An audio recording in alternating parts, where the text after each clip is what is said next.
let me just tell you that we don't have really notifications set up yet. So just keep checking your inbox. Check your inbox, and it won't show you your new messages. So actually go into your inbox and see the people that message you. Like, click the name. Hey guys, welcome to e-shadowing. Hello. Welcome to another emergency medicine e-shadowing session. Happy Monday. So I'm going to jump right in. I'm Rodeline. I'm the PA, emergency medicine PA that's doing your e-shadowing sessions. We actually do have some PAs that registered for the month of September. So we're going to have some guests. So I'm going to take a step back. Don't miss me too much. And have some guests in the month of September. It'll probably be for like 2 or 3 weeks. But yes, I know you guys are probably all sick of emergency medicine, right? Alrighty, so we're going to jump right into this session. We're going to first start off with any questions you may have. And then, of course, if you guys follow me on Instagram, let me, of course, put my social media for anyone that doesn't know or follow me. I'm really just on Instagram. My Facebook is the same, though. Assembly and Rodeline Joseph, I think. I don't really go on Facebook too much, but my LinkedIn is the same, Rodeline. So, as you all know, if you follow me on Instagram, which I highly recommend you do because I post a lot of helpful stuff, a lot of advice, or I answer a lot of questions on there, but I'm not answering questions on there really anymore. But I just post a lot of helpful PA information, of course, along with my other shenanigans.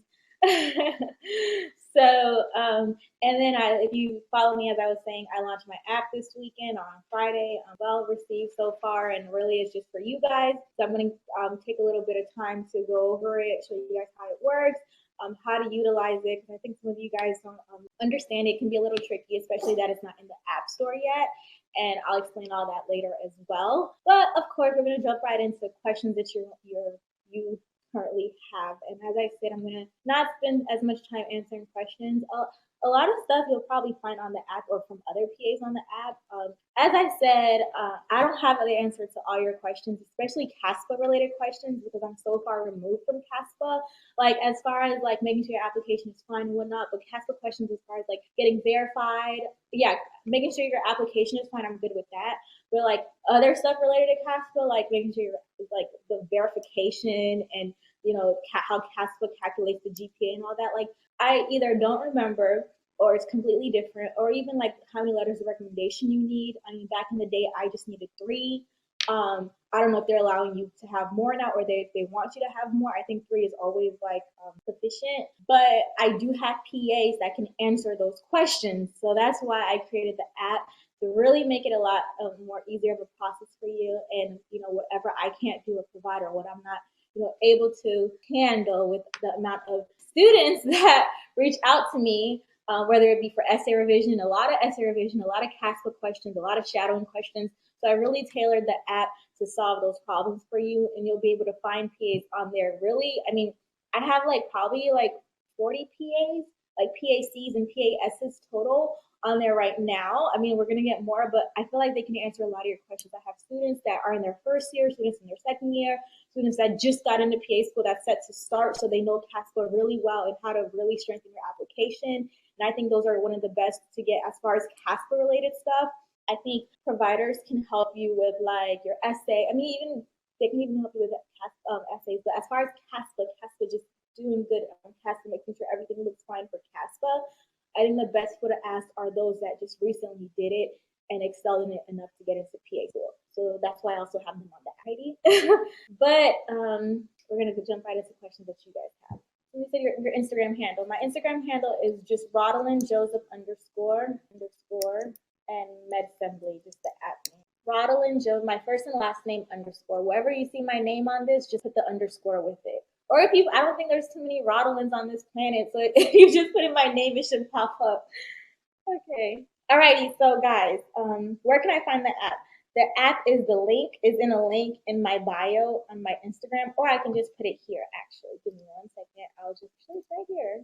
Get the app link for you because, here, I'm going to pull it up for you soon, just waiting. Because it's not in the App Store yet. You guys have actually questions about the app. It's not in the App Store. You know, we're still testing it. Make sure you guys even like it. So once, you know, all that is great, then we'll work to get it in the App Store or get an actual app. But yeah, we're just kind of testing it, seeing how well you guys like it, how well it's received, and go from there.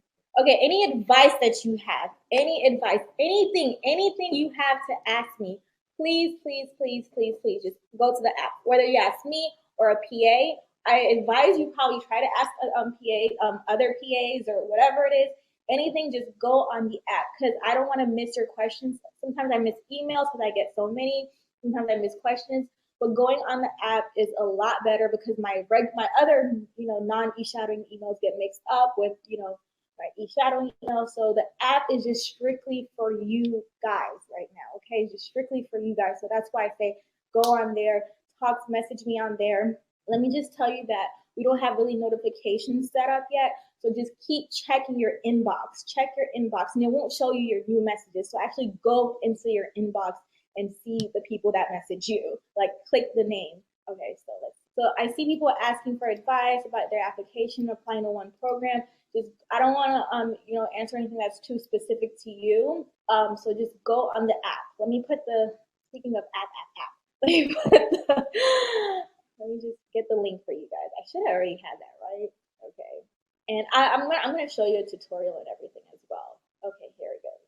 Do PAs have to work every day or do they work every other week? As a PA, you work as much or as little as you want to. Honestly, that's the real answer. So it depends actually where you work, what specialty you choose to work in. That'll kind of dictate how your schedule is and how flexible it may be. Sometimes you'll be on call if you do a surgical specialty. You're in emergency. If you're in family medicine or like a clinic, clinics are usually 5 days a week, Monday through Friday, like 8 to 5 or 9 to 5 or whatnot. Close on weekends, close on holidays. But if you're in emergency medicine, you only have to work 3 to 4 days a week, 10, 12-hour shifts, and then that's it. But of course, you have to work holidays. Or the holidays are usually like rotated, like 1 year you'll do one set of holidays. That's how it's been where I've worked. 1 year you'll do one set of holidays, another year you'll do another set of holidays. For me, I like to get that bread, so I've always worked like every holiday. I don't care, but but if you have family, of course, and then you have like someone young like me, you can just try to switch it with another person that's willing to work holidays. But yeah, that's how it is in the ER. Like I said, other specialties you'd be on call. So your schedule is not a set schedule like all across the board. It just varies. So we put your name for e-shadowing? Yes, you can put my name. When we log e-shadowing, every hour is 1 credit hour. It's 1 hour. It's from 7 to 8, 1 hour. And your certificate will have that as well. All the info is on e-shadowing. And you can put my email address or you can put info@eshadowing.com. If you need, like, your school needs to verify those hours, I don't mind. Do you know if any PAs are on the app? I'll show you guys the app. Are there any PAs on the app giving advice? Of course, that's what it's there for. Can you work 2 specialties in different hospitals? Yes, you can work 2 specialties in the same hospital.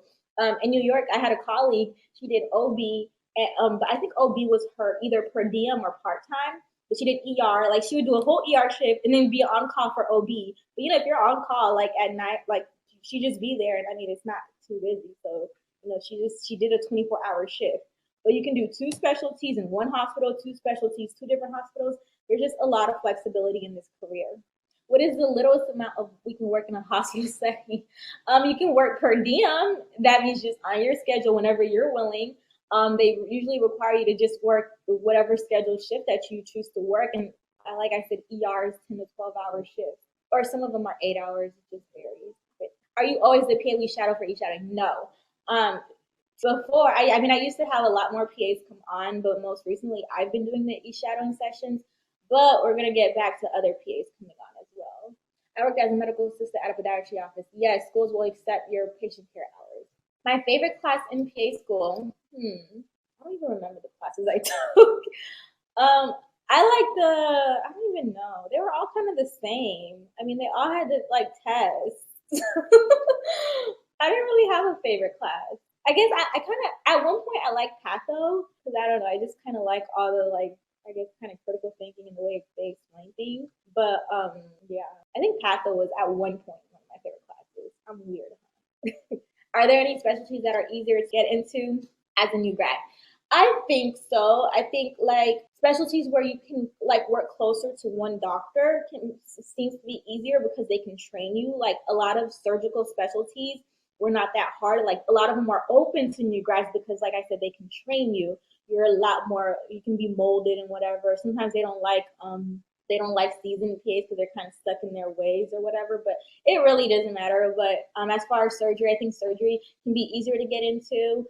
Of course, emergency medicine is not that easy. Of course, family medicine is not necessarily a specialty, but you shouldn't have a problem. Sometimes urgent care. I've known some new grads that got into urgent care. I think a lot of more clinicy jobs. Hospitalists, I don't think it should be too bad to get into. But when I was a new grad and I was searching for jobs, all I saw, maybe it's just my area, Florida, but all I saw were surgery jobs. All I saw, and I did not want that. All these different surgical specialties. How much ultrasound is performed by a PA? That's a good question, Manuel, because in New York was the first time that I ever had to do an ultrasound. Like I don't know how to read no ultrasound. I don't know how to do no ultrasound. Back in the other ERs I worked at, they had ultrasound like either 24/7 or we can easily call them to come in, like they were on call if needed. But in the ER, we had a bedside ultrasound where we just kind of do a preliminary type of thing, and then depending on what we suspect, then we can keep the patient to be seen in the morning. Isn't that like crazy? That you have to keep the patient if you suspect something. You keep the patient till the morning because the ultrasound stopped at like I think 3 or 4 in the afternoon. But so it depends where you work. But like I said, in the other ERs I've worked at, they just always had ultrasound. So I never. But I did learn a little bit. Like I can't say, of course, I'm not an ultrasound pro. Like I'm sure it's a skill that I'm gonna just not remember. But yeah, a lot. I think it just depends on the ER. How do you not forget stuff if you try to switch specialty? Yeah, you can. When you start a new specialty, they train you, or they should be training you well. There should be courses. Like when I started emergency medicine, my recruitment firm paid for me to take a course. I mean, it was online. I could have gone there, but I just like to just be in my own stuff. But it was a complete like whole emergency medicine synopsis rundown. It was a really really good course. It's called EM Boot Camp. If anybody ever, you can even pay for it yourself. But if you start PA school, you can get reimbursement for it. I mean, of course, you guys can't right now, but yeah, they can reimburse you. But EM Boot Camp was really good, so you don't have to really worry about losing skills or gaining new skills. And that's the thing with being a PA. Like, I don't know, it's just so easy for us to just adapt and get acclimate, but I don't think you should worry about that. Of course, you may lose your old skills. Like if you go from strictly ER to strictly OB, you may start to, but you'll get those OB skills if that's where you really want to be. With COVID, has that affected you as a PA, and how do you manage your stress level? Thankfully, I should say that I never saw like worst of COVID. I didn't see like my ER get slammed with COVID patients, everybody on ventilators. I wasn't traumatized in that way by it, thankfully, because by the time I got to New York, it wasn't as bad. There was still like a secluded COVID area, but they were mainly stable COVID patients. But I have heard horror stories, of course. I think COVID has impacted me more like as far as on a personal level, because I know people like family and friends of family that have some COVID. I don't know, I'm weird because like if I see something at work, I won't be as affected by it. Like I don't know, I can take some trauma. I don't know, because I kind of tell myself it's life, but it's not good. But I don't know, I just kind of talk myself into my coping mechanism. I hope I answered that. Did your school let you choose elective rotations? Yes, I was able to choose an elective rotation. The elective rotation that I did, we had 9 rotations. We had 6 mandatory rotations. We had a selective rotation. Our selective rotation was based on our lowest PACRAT score. And guess what mine was? Mine was derm. My lowest PACRAT score was derm. The PACRAT just kind of tells you how you would do on the PANS. It's like a test you take like your last semester of PA school. No, right before you go on rotations. You take it twice. You take it before you go on rotations, and then I think like your last semester of PA school. But my lowest PACRAT score was derm, and my highest PACRAT score was like cardio. And I actually ended up doing like really well in cardio on the PANS as well. I think I got like a 90 something in cardio. But then we had 2 electives. My elective rotations were cardio and emergency medicine, of course. and my selective was derm because that was whatever your lowest PACRAT score, you would automatically have to take that. What do you think about the job market in terms of nurse practitioners being favored, especially from specialties like psych, where there are psychiatric nurse practitioners? Yeah, I do see, I guess, some favoritism. Like, let me tell you guys. So I'm in between. I don't even know what I am right now. I'm just kind of waiting to start my next assignment, or just kind of chilling right now. I've been trying to negotiate this job in Florida, but they're not trying to pay. And then my recruiter posted something about a job in Mississippi, and then he told me that nurse practitioners, listen to this, nurse practitioners are getting paid $10 less than PAs. Nurse practitioners are getting 90, PAs are getting 80. I'm like, why? Like, he couldn't even explain to me why. Like, I feel like that's discrimination. Like, we're gonna see the same patients do the same thing. He's like, oh, we can do 89 and give you a $200 stipend. I'm like, goodbye. I think it's just, I guess, nursing union, nursing fighting. They have a stronger army. They're more cohesive. I would just say stronger army because they push for a lot of things. The nursing field is a lot more known. And then nurse practitioners, even though it's not necessarily true, just because they don't necessarily need a doctor for documentation purposes or like a supervising physician, a lot of people misinterpret that as, oh, they can be, completely autonomous, or they're higher than PAs, or they can do more than PAs because they don't need that physician, or they're not a physician assistant. So hopefully with the name change that helps us, but I think that could have a reason. And then nurse practitioners, a lot of them have to kind of go back and get certifications, or some of them go to school for specialties like a midwife, CRNA, Psych NP. So it's a little easier for them as opposed to PAs. And then it also depends on the area you work, like north versus south, east versus west. But that whole Mississippi thing, they tripping. They really tripping. You pay me $10 less because of my name, because of my career, even though we're gonna do the same thing in the ER. Okay, moving on. That really bothered me. But yeah, so I think the PAs need to come together, fight for legislation, fight to let our career be more known. Of course, we're getting more popularity, but we still got a long way to go. There's nursing is the biggest medical field, so we go up against. During your clinical year, were there any rotations apart from emergency medicine? Yeah, cardiology. I enjoyed my cardiology rotation, partly because the physician. Sorry, I'm so inappropriate. All right. Would you want to move to Mississippi though? No. So these are just travel assignments. So they provide housing, they provide your vehicle, whatever transportation you need, or they reimburse you. You're there for 6 to 8 weeks, or whatever you agree to, or whatever your contract states, and then that's it. I've never been to Mississippi. I would just do it because the pay is low. NPs get paid $10 more, so PAs get paid $10 less. Like they were gonna pay an NP $90 an hour versus a PA $80 an hour. So NPs were gonna get more. Thank you guys. Is there a specialty for geriatrics PA? No, but you can do internal medicine and or just work at a doctor's office, and they round in nursing homes or skilled nursing facilities. For your elective rotation, did you have an option for an international rotation in a different country like Australia? I've heard of that. I mean, I don't remember if we did. I just chose wherever. I actually chose. I'm crazy. I actually chose. My friend did her cardiology rotation, and she told me that the doctor is so amazing. She's like, "Oh my gosh, he's so handsome. He's so perfect." Blah blah. I'm like, and he's such a good teacher. I'm like, "Oh dang, he sounds like the whole package. Let me go rotate with him." And he was a cardiologist. Okay, and he was very very nice. Like one of the nicest doctors. Can you work while in PA school? I don't advise it. You can, of course, more likely work in didactic here, but I don't advise it because it's going to be so stressful. I did have some classmates that worked weekends, just part time, just weekends, as I said. But like I said, I do not advise it because it's very stressful. Just take out the loans. How difficult is it to work two specialties at the same time? I don't think it's difficult at all. Let me tell you guys, when you guys become PAs, it's just like you got the whole world. Let me stop. It's just you just gain all this knowledge, and you're able to multitask, and you're able to do so much. And I honestly don't know how we do it, but I see PAs in different specialties. Another PA in New York, he was a surgical PA, and then he worked in the ER as well. So maybe once you pass the pants, you just become you have all this knowledge, and you can just do all these things and just excel and just be Awesome, like all PAs. When you first applied to PA school, did you get in your first time? I'm nervous about not getting accepted. Yes, I did get in my first time, just by the grace of God. It won't make you any less of a better person or candidate or PA if you get in multiple times. There's PAs that apply 3 times and they become outstanding PAs. They work for the NCCPA, they work for the ARC-PA.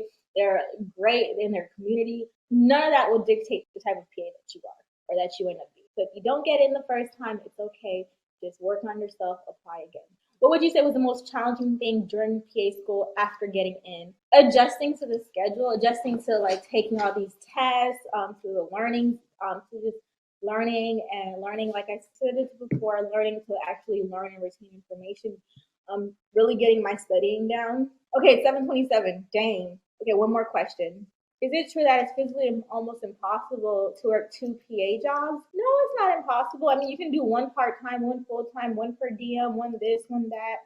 I mean, it's not necessarily physically impossible. It can be draining, but that's if you want to do it. All right, so I'm going to move on.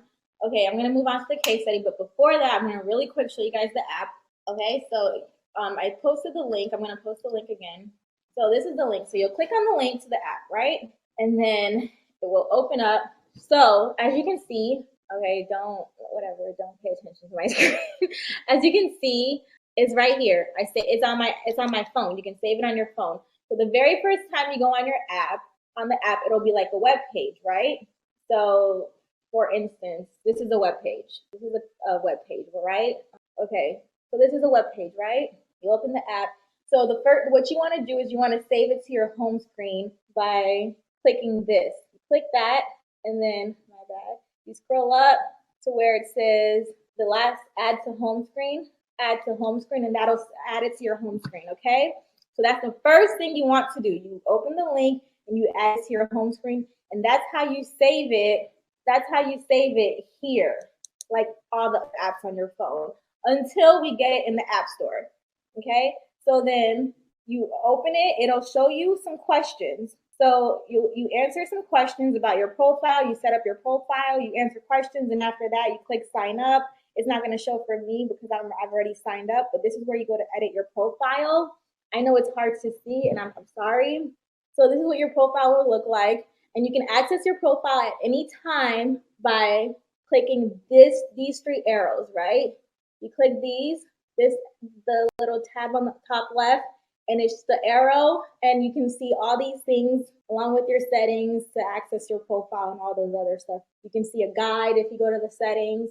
And then, so the first thing it'll show the first tab, the first tab is the matches tab. When you click the matches tab, you can see all the matches. So that's based on the questions that you answered. So you can click matches at any time. You can click show me mentors or show me mentees based on what you're looking for. If you're looking for mentors, you go here and you swipe. And you see these are PASs, PACs, swipe, whatever. Some of them don't have pictures up. Some of them didn't post pictures up yet. I recommend you post your picture, and then you can click see all, and you can be able to search the location if you're looking for a specific location, or if you're looking for somebody that you may know, whatever it is. Same thing with mentees. But when you, what I advise you guys to do, you can buy credits. The credits are to complete any task or assistance that you want. General advising is, of course, always free. You can get general advising questions, basic questions answered. But these are PAs. These are PAs and PASs that have busy schedules. So, if you need something where like help with your essay, application review, they're really going to provide this assistance. But you have to buy purchase credits, and then they get the credits once you purchase them. So you go in, you buy credits. The credits don't expire. You can buy them at any time whenever you're ready. You buy the credits, and then when you're ready to use the credits, when you're ready to use the credits, then you message a PA. You see what they can help you with. And that's only if you need your essay revised, application review, mock interview, all those things you have to purchase credits for.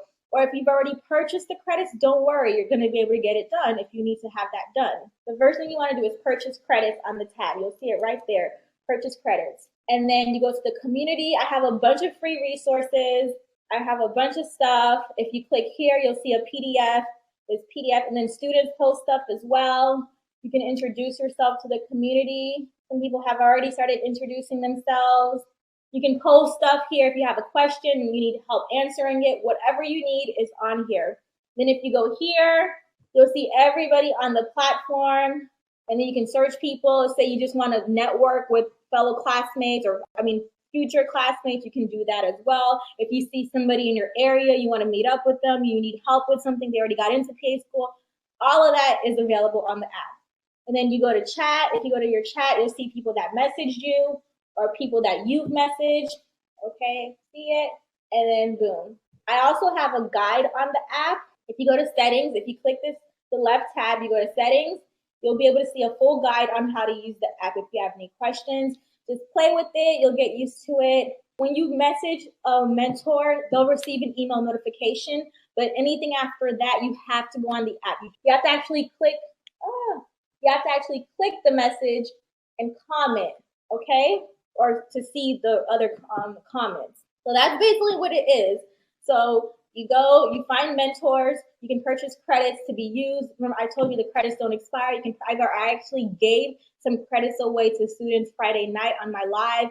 I'll, can do some more giveaways to give credits away. The credits are to be used for any task that you want completed or you need help with. Like whether personal essay revision, I revised a bunch of essays. If you've ever had me revise an essay for you, you know that I'm thorough. I will call you if I need to. If I need to call you and walk you through it and tell you that this is what you need to do to perfect your essay, I will tell you that. So these credits are worth purchasing. So you purchase the credits, as many, as little as you want to, whatever you think you'll need help with, whatever you currently need help with. And I promise you, I will get you whatever help you need. I'm telling you. If you don't, whatever issues you have, you can contact me directly, contact me in the app, and that's about it. How do we know how many credits to purchase? So you'll see that under the mentor's profile. So you'll see how many credits that they charge, say like 100 credits. They'll show that. So let's see. Not every mentor has it. So you can start off by purchasing like 50 credits is 100 credits is the standard, which is $50. I've seen a lot of mentors put that price. So, and that gets you a lot, as you can see, but you'll see that on their profile. And if they don't show it, then you can just ask them how many credits is it for this and that. So let's see a PA that has a credit. All right, so this one, Nicole Driscoll, she is new grad PA. So she'll be able to provide a lot of information, and she is in Massachusetts. Anybody in Massachusetts? Shout out to Massachusetts. So she went to Quinnipiac, if anybody's interested in that school. So you see the credits. So you'll be able to see the credits that she's offering. So 100 credits is $50 to purchase the 100 credits. And I think she was an EMT. She has stuff about her. So this is, would be really helpful for you guys, or I want it to be really helpful. What is the turnaround time? Exactly. So if you know me, the only thing about me was that I was receiving so many essays from you guys. It became overwhelming because it was just me reviewing them, and it took a while, and I felt bad for you guys because it would take me like 6 weeks to review an essay because I had like 50. So, but these, I tell them 2 weeks. They get the essay to you. If they don't get the essay to you, you contact me. I discuss with them, not the essay, but just whatever you need to you. 2 weeks is the turnaround time. Whatever you need, they get it to you within that 2 week time frame. If they don't, you just contact me and we figure it out from there. But just know I make sure whether I have to do it myself or whether we have to find you someone else. If I have to find you another mentor, whatever they're charging or whatever credits that they want you to do, just know it's on me and we'll, get that taken care of. So 2 weeks, because the only thing with me is that I was taking like 6 to 8 weeks. And that was only because I had a lot on my plate. So that's why I also wanted to create this app for you guys. So you guys have like other people that are as good as me and that are as passionate as I am. If you have an Android, you can still use the app, but it's not available in the app store. If you have Android or Apple, whatever phone you have, you can use it as long as you can get on the web, but it's just not in the stores yet. All right, so I'm going to move on to the case study, guys. If you have any questions about the app, you can message me on there, sign up on there, IG. All right, so we're going to move on to this case study. Time to learn. And if you have any questions about the app, you guys, just feel free to message me. All right, so time to learn about the case study for today. If you're new and you want to get into emergency medicine, these are some pearls that you should know Always know what can kill your patient. Always think about, not necessarily know, but think about what can kill your patient. Always make sure that your patient, if they go home, that they're not going to potentially die from this, at least not die on your clock. Make sure, always be assessing your patient, make sure it's assessed whether they're sick, they're truly sick, whether they need to be discharged or admitted. Keep thinking about that disposition. Keep thinking about your differential, and it's all based on many things: subjective, objective. Subjective is how the patient appears. How do they look sick? Do they look bad? Or are they in pain? Are they struggling to breathe? Whatever it is. Objective are going to be your vitals, your test results, anything you find out, anything you find out from doing your physical. Subjective would be what the patient tells you, your HPI. So put all those together, and that'll help you determine what is this patient going to go home or be discharged? Is this patient safe? Is my butt on the line? All right, and you're also going to be having your supervising physician on board. Consult them at any time. You can consult medicine. You can consult specialists in the ER. Okay, so I've done a ton of ER stuff. I'm not sure. I know at least one of them is on YouTube, so that's why I didn't want to go too in depth with this. A lot of you guys should know about words first and how I feel about ER and diagnosing patients in the ER. So that's why I wasn't focusing too much on this slide as I have in the past. So we're gonna jump right into it. All right, y'all ever seen that meme, or not the meme, but the TikTok video? I'm sick. So that's what inspired me to put this name. Okay, anyway, moving forward. Okay, so we have a 31-year-old female that presents with complaint of cough and fever times 10 days. She probably didn't have the fever the whole 10 days. It's probably been on and off, but she's been coughing incessantly. All right, so yeah, I can't go out. I'm sick.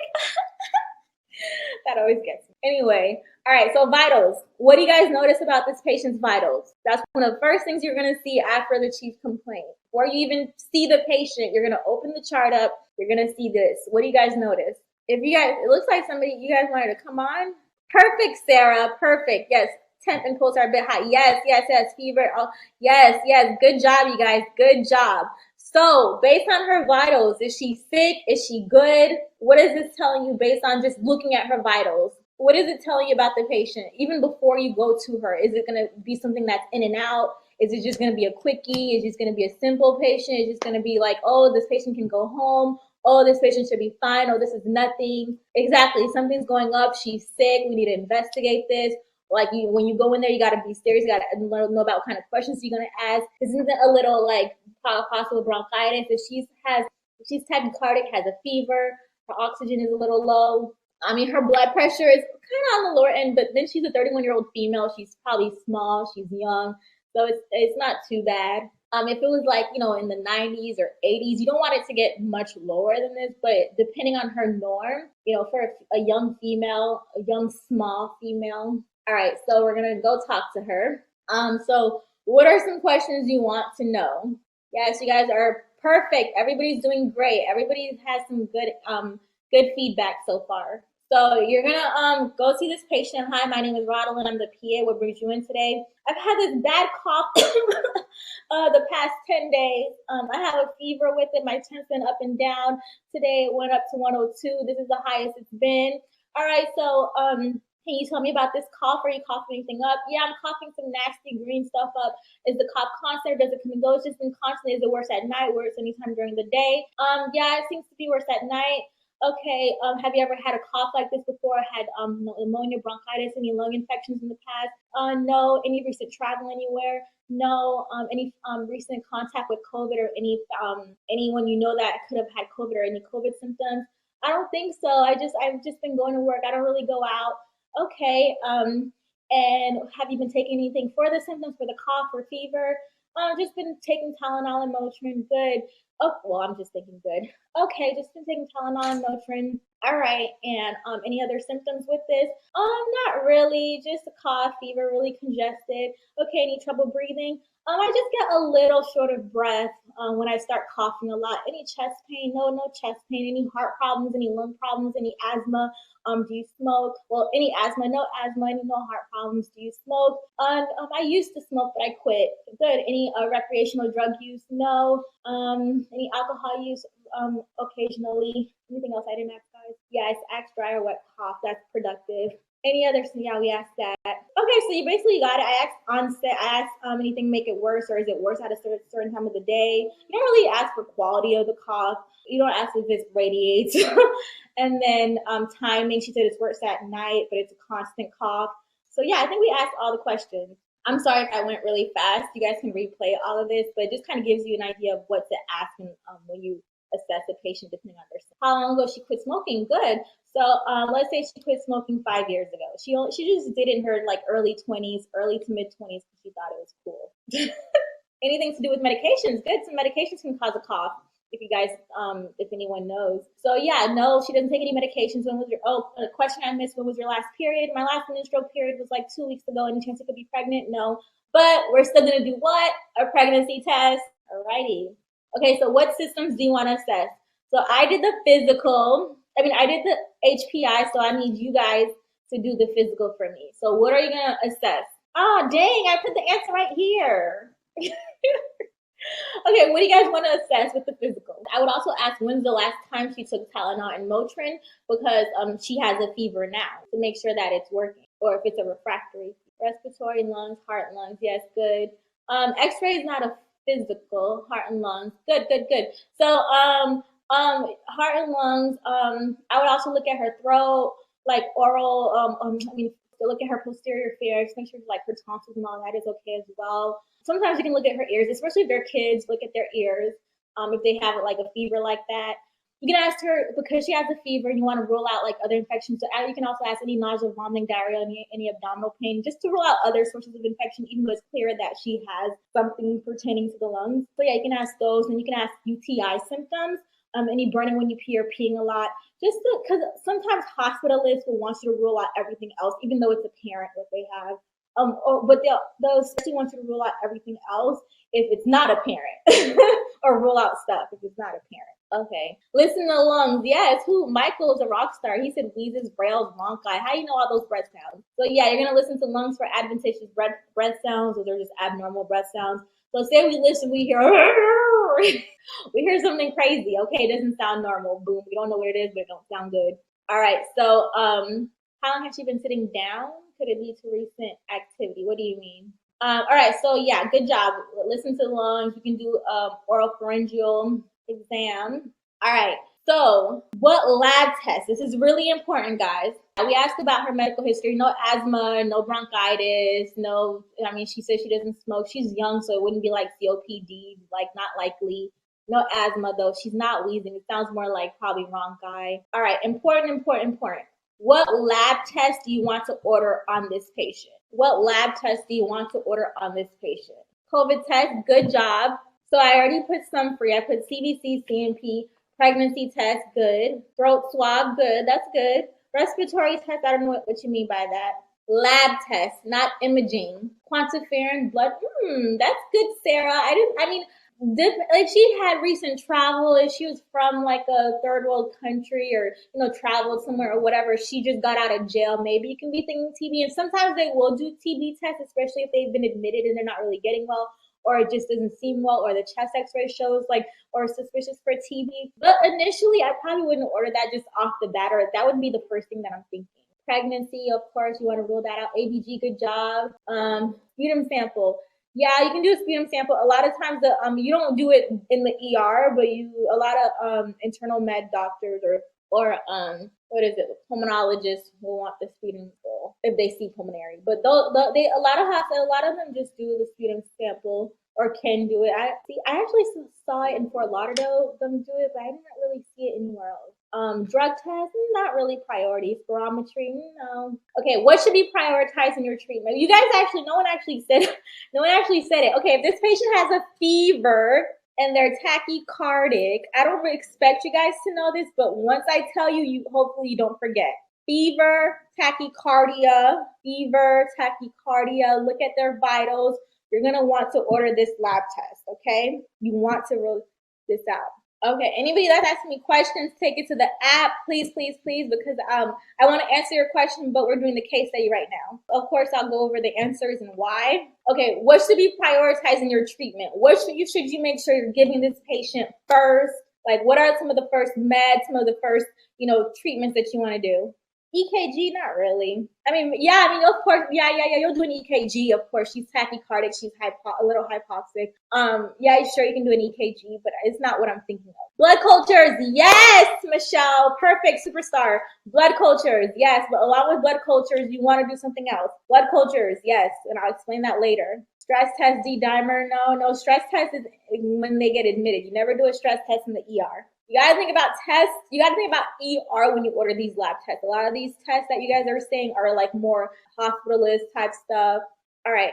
Okay, so I'm gonna move on. I'll explain all of that later. I didn't expect you guys to know it though. All right, so say lab tests coming back. What do you guys notice? I would just focus at the high stuff for now, the high or low. So what do you guys notice first? What's the first thing you notice? High WBC. Yes, high WBC. So she has a fever. She has a high white count.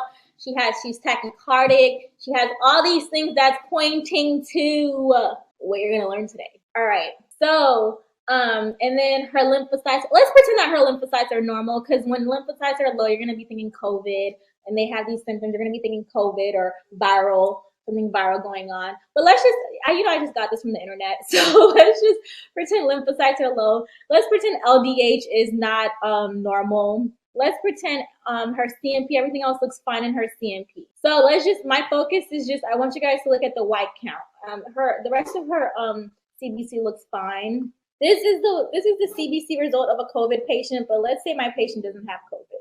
All right, these are her lab results. I forgot to put that her COVID is negative. Yes, high white count. So she has an infection going on with her symptoms. So you can have a high white count and no infection, right? A white count can be responsive. A white count can be due to drugs such as steroids. It doesn't. Some people just naturally have some high white counts. A white count or what can be high or low depending on something hematologic going on. So it's not the end all be all. But when they have the symptoms on top of a white count, then you want to investigate. But if they have a white count, especially if it's really high, you can do certain things like a chest x-ray and urine. And if that's normal and their belly is soft and that, it could just be normal. It could just be, whatever.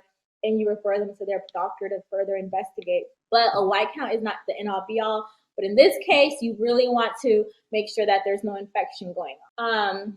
So UA is clear, so it's not a UTI. She's not pregnant. Lactic acid is 2.5 and procalcitonin is 0.5. Do you guys know what these are? The ones in red. You guys know what those are? What lactic acid and procalcitonin are. It's okay if you don't know. Okay, I'll explain later, actually, because if I say it, then I'm going to say the answer. Okay, who is it that said blood culture? Sarah? Yes, Tatiana, good job, my superstars. Tatiana and was it Sarah?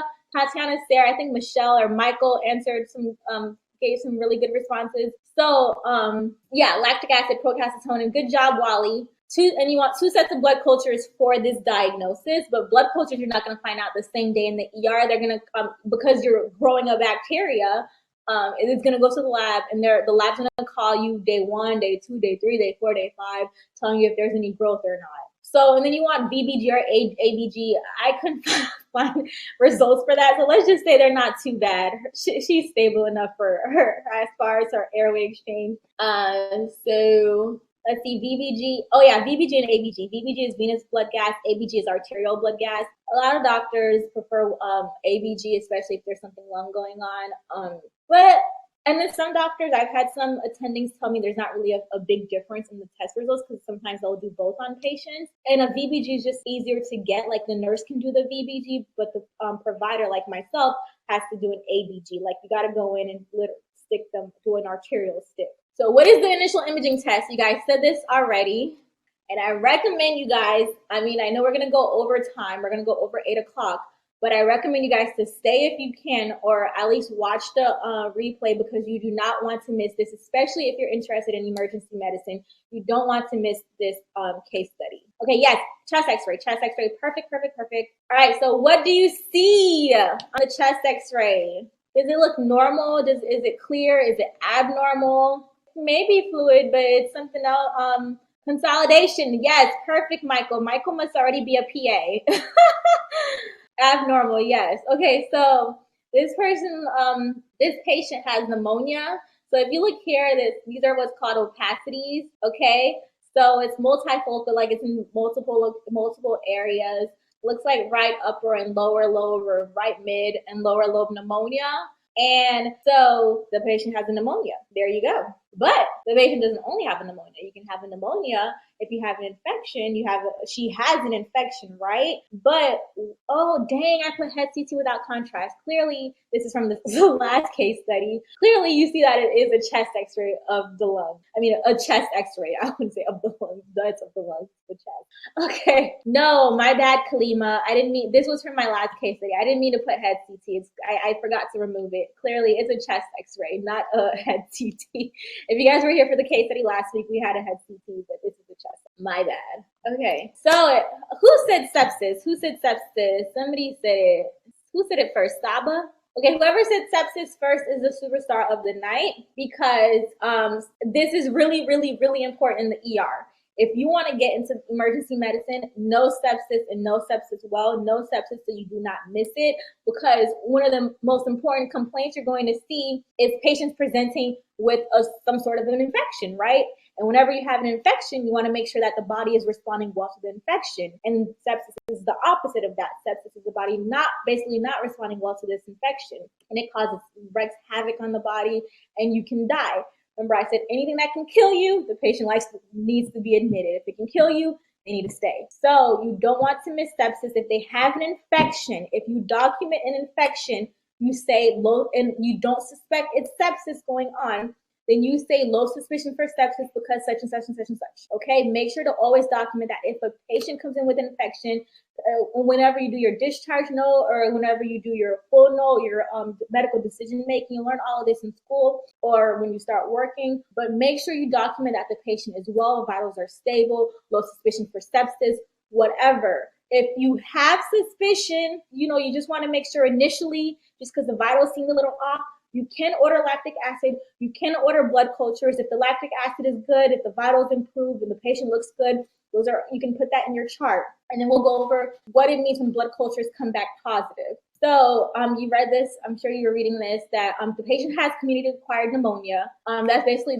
you'll learn different types of pneumonia. There's like 4. There's hospital-acquired, healthcare-associated, ventilator-associated, CAUTI, catheter, well, that's UTI actually. But yeah, there's all these types of pneumonias. And this patient has community-acquired because it's from the community. It's not associated with healthcare or the hospital. And she's not responding well. Her body's wreaked havoc. Her immune system's going crazy. It's like a medical warfare up in her body. And so she's septic. Good job, Tatiana. She said she did it. I mean, she answered first. Like I said, you must know this in order to work in the ER. Okay, you must know this. Sometimes they may even ask you this in an interview. They may show you some labs, a job interview, and say, oh, what's going on? You say, oh, the patient's vital, she's tachy, hypoxic, whatever. She's tachycardic, hypotensive. She could be sepsis. I want to rule out sepsis. They literally quizzed me in an interview one day. I got one question wrong. But whatever. It wasn't a sepsis question, but that's besides the point. So, no sepsis.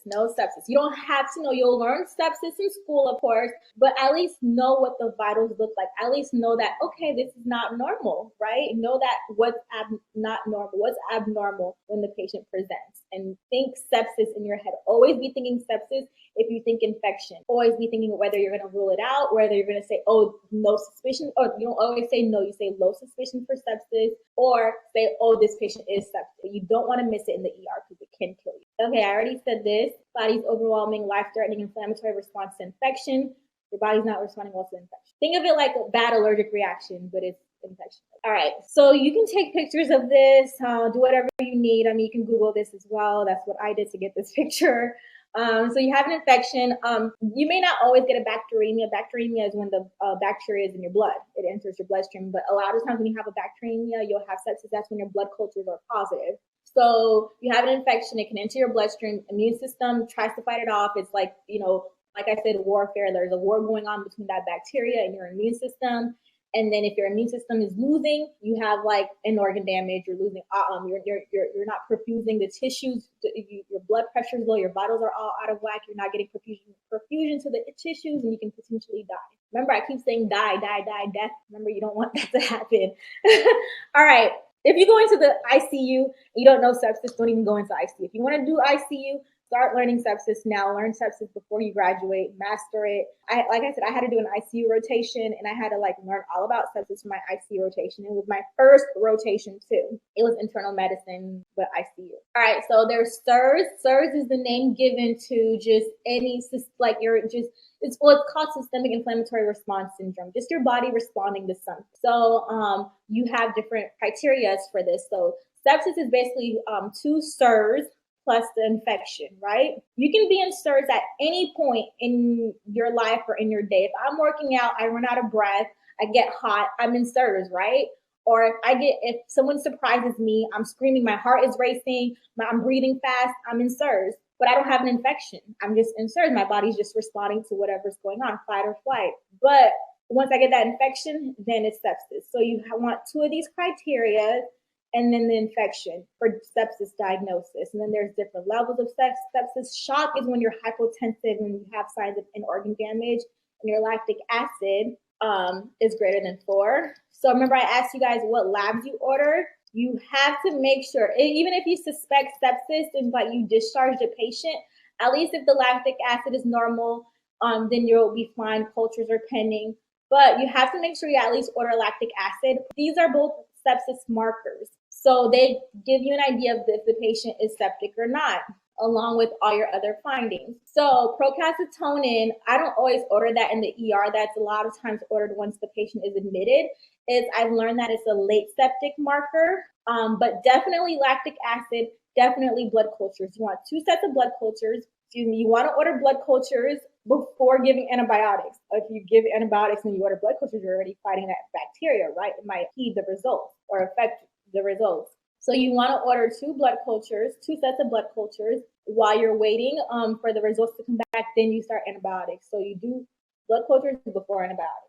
That's going to be a test question, whatever, your PANS, your school, you're going to see that again. With this, let me know if you're learning, if this is helpful. All right, so remember I said, these are all your vitals. These are vital signs. So as long as you know the vital signs don't look good, you don't have to remember exactly greater than 20, greater than 90. It'll come to you. You'll see it enough to where you remember it. And oftentimes your EMR, your charting system will go off. It'll go off if the patient is screening sepsis. So if the patient's vitals already look abnormal, you'll see like a pop-up saying, oh, patient meets sepsis criteria, patient screening sepsis. Do you want to start, sepsis labs or whatever sepsis treatment? You can click yes or no. Or sometimes, like I said, a patient can be in SIRS and it's not sepsis. So you can disregard that if you don't believe it's sepsis, but make sure you document that. So SIRS plus infection equals sepsis. SIRS are your vitals plus infection. And the PCO2 you'll see with your ABGs,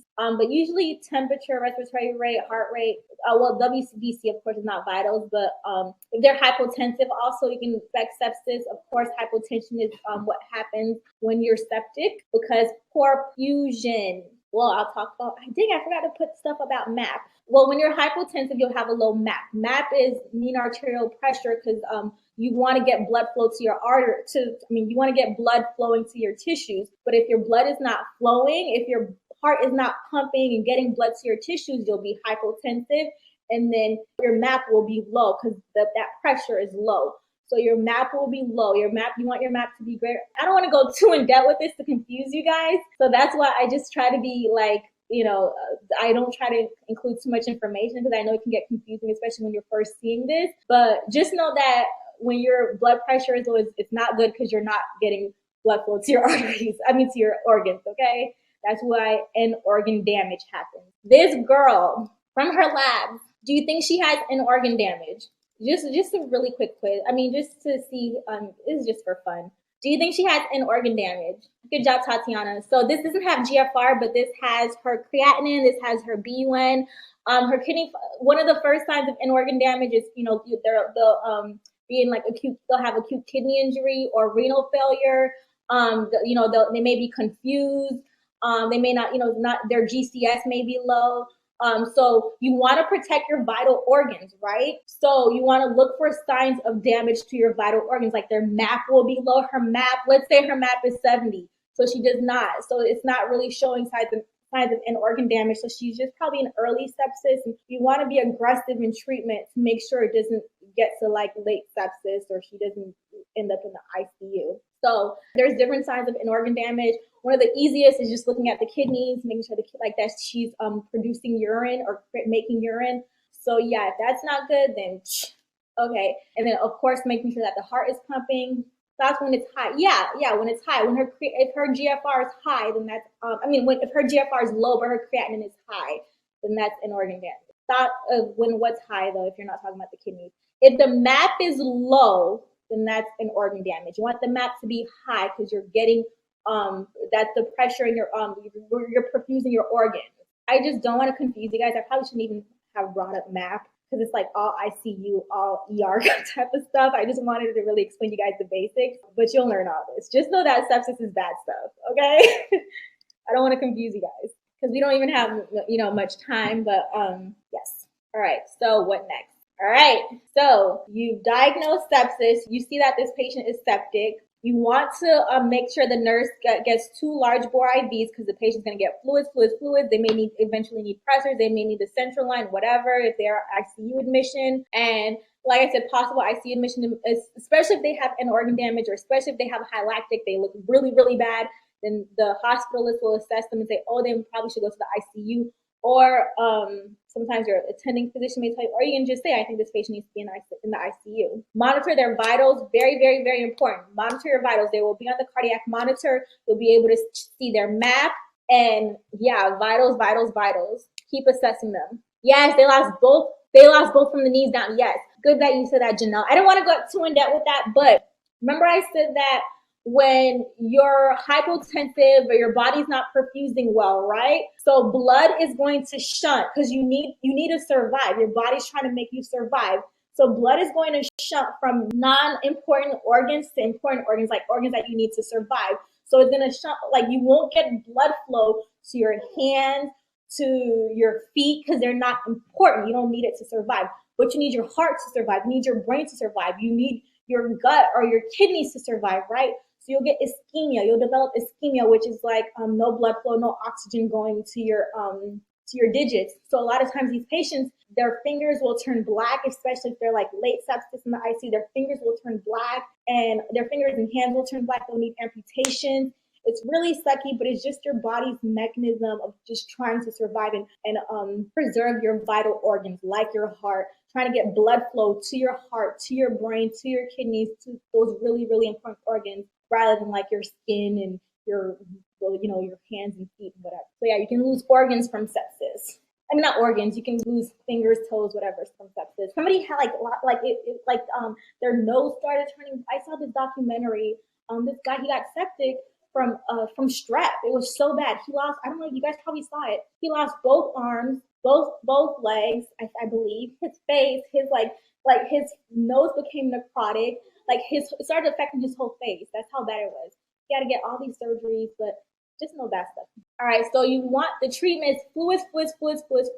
No matter what organ this is infecting, whether it's sepsis from a GI infection, sepsis from a UTI, you want to give fluids. It's 30 mLs per kg fluid bolus. That's the formula, and you want to document that you're starting treatment for sepsis. For kids, I believe it's 20 mLs per kg, but for adults, 30 mLs per kg fluid bolus. And you want to make sure that they get just that. And you want to start antibiotics. So for this patient, you want to do broad spectrum. Azithromycin is not so much broad spectrum, but Rocephin and Levaquin are, especially for respiratory infections. Well, azithromycin is really good for respiratory infections. So you can start Rocephin, azithromycin, or Levaquin. Sometimes those, change it, or Zosyn. Those are all broad spectrum, and those are all great for lung infections. But if it's something else, if it's the gut, then you can do Zosyn, you can do metronidazole. If it's UTI, you can do Cipro, you can do Rocephin. It just depends where the infection is. If it's like something neuro going on, meningitis, you can do Rocephin. But yeah, so you want to treat with broad spectrum antibiotics, at least usually 2, depending on where the infection is. And then follow the blood cultures. As I said, blood cultures will start coming back like the next day. I think, I'm not a hospitalist, but I believe they either 24 hours or I believe it's 24 hours. follow their labs. You can give steroids. I put these at the bottom, steroids and neb, because this is just specific to this patient. So steroids can help, neb treatment, oxygen support. So this patient, her oxygen is not so bad. She's not in too much respiratory distress. So we can give her a nasal cannula. We can give her some oxygen. If it gets really bad and her O2 stat keeps going down, then she may need BiPAP. Then she may need, and eventually need a ventilator, which is what we want to prevent. But that's just the course of treatment. All right. So towards the end. All right. So say I have a patient I was not completely convinced was septic. Remember I said, you guys, if it's like kind of screening sepsis, if she has a little fever, she's a little tachycardic, but she doesn't look so bad, you can still do lactic acid and do blood cultures, right? And if she really improves, if you give her like a bolus of fluids, her pneumonia is not that bad, her oxygen's like 100%, or 96%, 97%, she looks good. She looks good enough to go home. You gave her antibiotics in the ER. You're not really worried about her. She's young. You think that she has, she doesn't have any other medical complaints, but you drew blood cultures. There's nothing wrong with doing this and still discharging the patient. As long as her lactic acid is okay and she doesn't look, really sick, it's fine to do blood cultures and just document, or her white count's not too high. As long as she doesn't look bad, she improves. Her vitals are normal. You want to document that vitals are normal. You can do this. You can order labs and discharge the patient. You can order these labs and discharge the patient. But let's say that, okay, you did it. A few days later, the lab notifies the ED of positive blood cultures. So what do? And you're not on shift. This was your patient, but you're not on shift. Say like I'm on shift right now. So what would I do? What would you do? Anybody know? Okay, I'm going to answer. I guess no one's answering. Call the patient. Yes, perfect. That's the answer. Good job, Zach. All right. This is very, very important because this happens so many times in the ER, and lawsuits can happen from this. Okay, guys? If the patient dies and no one called the patient back, this can be bad stuff. And it wouldn't be bad necessarily because, you sent a septic patient home if you document that you had low suspicion for septic, but is the fact that this positive abnormal test result came back and you guys, no one did anything about it. So call the patient back. Whoever answered that phone call, whether it's a nurse, whether it's a PA, MD, the clerk, whatever. Usually if it's the clerk, they don't take lab results. They have to give it to the PA or the doctor. As far as where I've worked. So if it's like the clerk or the secretary, they can't like take results. They have to give it to the doctor or the PA, or NP. So say I answered it and they tell me, oh, we have positive blood cultures, I don't know, cocci, whatever, cocci and rods, or I don't know, whatever. Say it's like strep pneumonia. Say it's like 4 o'clock in the morning. So you wouldn't call the patient back at 4 o'clock in the morning. You can, or you can leave a voicemail, but they're likely not going to answer. So in ERs, there's people that do callbacks. They have designated people to do callbacks. They call the patient back for abnormal lab results. You can do STD testing in the ER. You can do a lot of stuff where it's fine to call the patient back, especially STD testing. But a lot of times you'll get these positive blood cultures. And this is so important to make sure you call the patient back. You call the patient back. This varies with hospital as far as what you say. You can inform the designated person about this, leave a note, let your medical director know, let your whoever's on staff know, wait for the morning, call when you leave, whatever. Just as long as someone calls the patient back. When you call the patient back, they answer, you ask them how they're doing, you tell them the result, you ask them to come back. A lot of hospitals say for them to come back to the ER. They may need IV antibiotics. I think the safest thing is just tell them to come back to the ER for the IV antibiotics. But you'll learn all of this in school. All of this when you start working, and whatever your hospital requires, you do it. But just call the patient back. If you cannot reach the patient and it's something critical like this, they a lot of times they'll send a letter, like if it's like gonorrhea, chlamydia, whatever, they'll send a letter. But I believe what I've seen, they've had to call the police to go to the patient's home. They call the police to go to the patient's home. That's how serious these conditions are. So, So you want to make sure call the patient back. Call the patient back. Alrighty, that's it. So know what's common, know zebras, know what can kill your patient. Always remember this.